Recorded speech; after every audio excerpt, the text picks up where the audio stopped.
Sportvisbedrijven merken de gevolgen van de PFAS-discussie in hun portemonnee. Echte sportvissers, de vaste groepen, die blijven wel komen. Alleen ja, het stukje toerisme dat toch wel 40% minder is. En verder in het nieuws vandaag. Ondanks risico's zetten ondernemers door.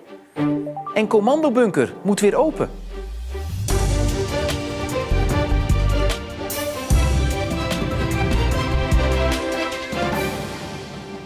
Goedenavond. Sportvissers willen duidelijkheid, want is het nog wel veilig om de vis die in de Westerschelde wordt gevangen te eten? Dat zich hoge concentraties PFAS in de Westerschelde en het kanaal van Gent naar Terneuzen bevinden, is al maanden bekend. Maar wat dit voor gevolgen heeft, is nog steeds onduidelijk. En ondertussen zien sportvissers de belangstelling voor hun visstripjes teruglopen.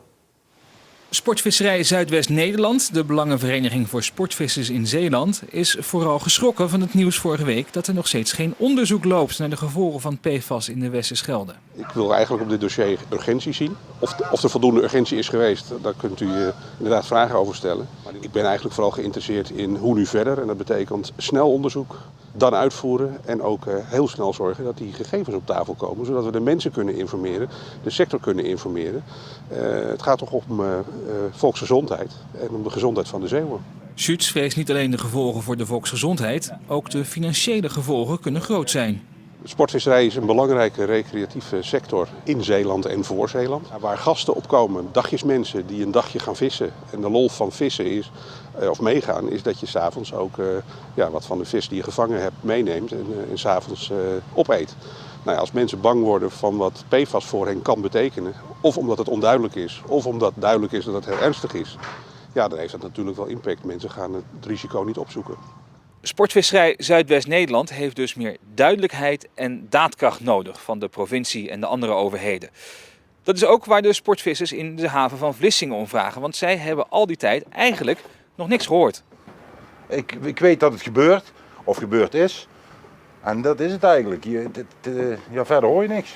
Wat Smits wel merkt is dat zijn boot dit seizoen een stuk minder vol zit. Ja, ik denk dat het toch wel 40% minder is. De echte diehards, noemen wij ze. Dus de echte sportvissers, de vaste groepen, die blijven wel komen. Alleen ja, het stukje het toerisme, dat is wat minder. Zeevissers nemen na afloop vaak een gevangen vis mee naar huis om op te eten. Volgens Smits kan dat nog steeds. Die vis die komt nu, we hebben een wisseling van de wacht, noem ik dat maar. De zomervis die gaat weg, de wintervis die komt. En de wintervis die komt van ver van zee hier naartoe, van diepe water. Dus die vis die hier nu gevangen wordt, die heeft niks geleden.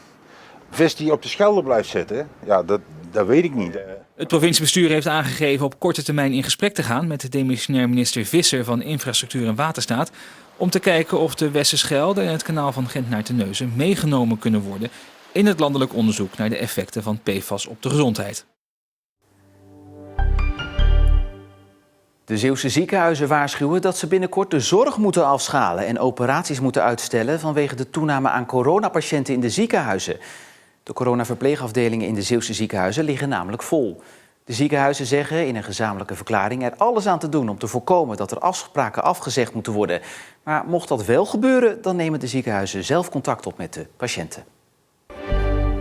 En met het oog op de stijgende besmettingscijfers en de vervroegde persconferentie van dinsdag is er veel onzeker.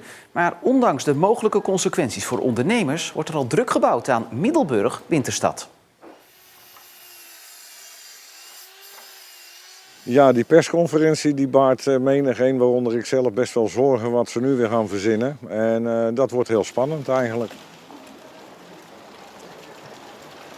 Wij hopen echt dat we met elkaar gewoon de beleving in de stad mogen houden. Maar wel denken aan de maatregelen die gaan komen, want die gaan onherroepelijk komen. Laten we hopen dat we die zoveel mogelijk met elkaar respecteren. En dan kunnen we er met z'n allen een mooi einde van dit jaar maken. Wat ik nu verwacht is in ieder geval de mondkapjes. Dat verwacht ik. Nou ja, daar kan je mee leven. En ik twijfel nog, maar ik denk niet dat ze dat gaan doen, de 1,5 meter. En als dat gebeurt, dan is het weer funest voor ons allemaal.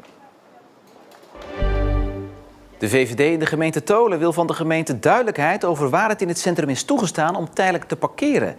Bij de partij zijn klachten binnengekomen van bewoners die een boete hebben gekregen tijdens het laden en lossen. Zo kreeg een vrouw een boete van €109 omdat ze tijdens het uitladen van haar auto buiten het parkeervak stond. Bewoners krijgen hierdoor, volgens de partij, het gevoel dat ze niet meer mogen laden en lossen in het centrum, terwijl werkbusjes op plekken zouden staan geparkeerd waar dit niet mag. In Zuid-Sander kon je vandaag theaterkleding shoppen. In een grote boerenschuur hingen honderden kledingstukken die je misschien wel in de Zeeuws-Vlaamse theaters hebt gezien. Ik koop zelf nooit nieuwe kleding, dus ik vind het altijd erg leuk om even te snuisteren. En dan vind ik dit een zeer verrassende samenkomst, zeg maar. Juist omdat er dingen zijn die je anders niet kan vinden, niet kan kopen, zomaar. En zeker niet voor zo'n leuke prijs. Verkoopster Jenny Roosendaal heeft de kledingstukken 20 jaar lang bij elkaar verzameld. Dus er was van alles te vinden. Iedere productie had je weer nieuwe kleding nodig. En onze regisseurs die hadden altijd hele bijzondere wensen. Zo heb ik ooit rattenpakken zitten maken. En ik heb ook hele mooie bustiers met broekjes voor de Moulin Rouge. Oosterse kleding. Ja, er is ontzettend veel. De opbrengst van de verkoop gaat naar Museumhuis 1912 in Nieuwvliet. En het is nauwelijks te zien, maar de Schouwburg van Middelburg heeft vanaf vandaag zonnepanelen aan de gevel. Het is een demonstratieproject om te laten zien dat de panelen niet per se op een dak hoeven te liggen en dat het ook op een mooie manier kan. Want in de panelen op de Schouwburg is een tekening gegraveerd, zodat het de suggestie wekt van toneelgordijnen. De panelen worden mede gefinancierd met een Europese subsidie. En de 40 vierkante meter aan panelen wekt in totaal 4700 kilowattuur per jaar op.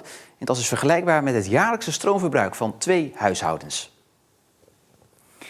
De commandobunker FL-241 is misschien wel een van de belangrijkste bunkers geweest tijdens de slag om de Schelde.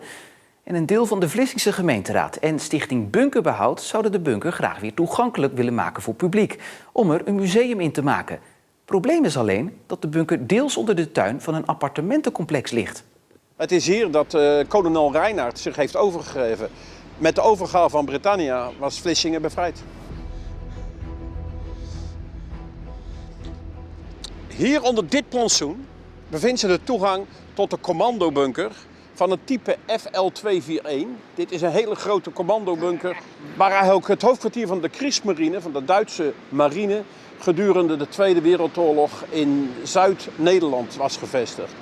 Hier is letterlijk en figuurlijk geschiedenis geschreven.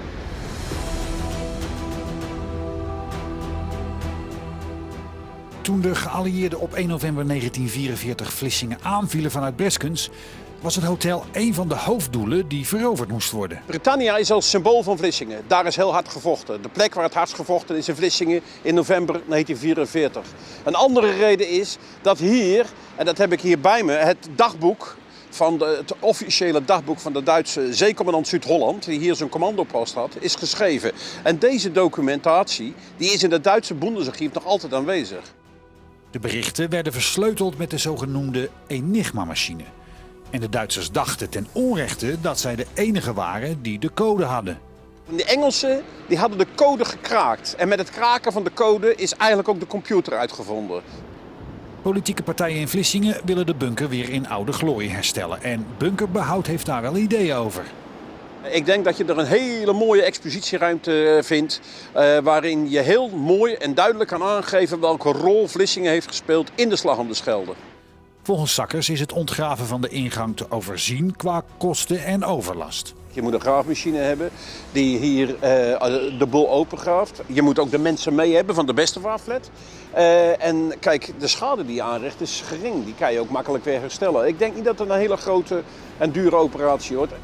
De Walcherse Archeologische Dienst en het Zeeuws Archief gaan een papieren onderzoek doen naar de FL-241. Daarna is de Vlissingse gemeenteraad aan zet om door te pakken of niet.